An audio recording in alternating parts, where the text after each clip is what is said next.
I have to tell you, well, first of all, love, but John's products, I swear, that's what keeps us going. We've been on a crazy schedule in Europe and most of our life together, and we drink Zamu the minute we wake up and take the herbs, and that's what keeps us healthy and going and strong. Well, it helps clear your mind and brighten your day. So it's a great way to start the day. And in fact, our routine is whoever gets up first in the morning always brings the other the Zamu in bed. So it's a wonderful way to bond. And the other part of it is being in love.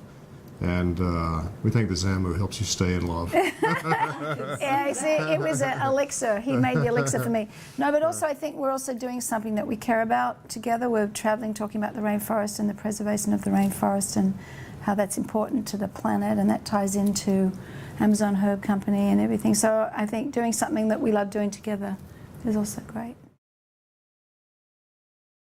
It was magical. It was dawn.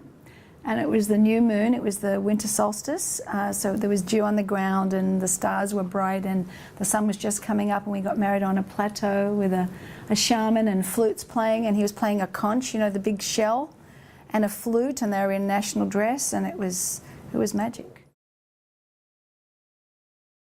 It changed it in many ways. I don't know what my life would have been without, but I don't think it would have had as much meaning as it does, and I think, so I'm grateful really for that experience. I'm grateful that I survived it. I'm grateful now that I can help other women who are going through it, and that I'm healthy and stronger and happier than ever.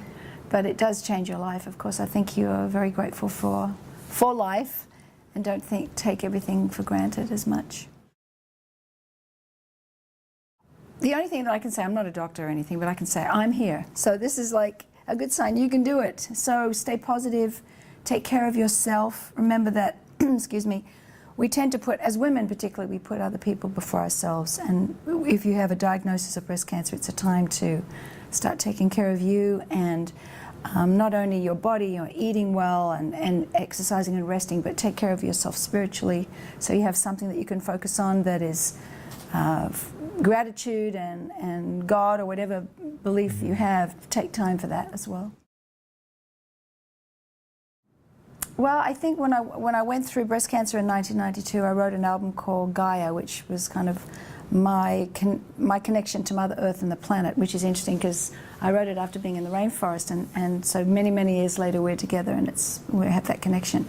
But and I've been through, you know, other records, but a couple of years ago I wrote a healing CD, which is the kind of music that I'd like to do. I don't know if you heard Grace and Gratitude. That was my most recent album, and I think just And as the you. best. It's John's favorite. It's his favorite. In my opinion. It connected us to each other. So,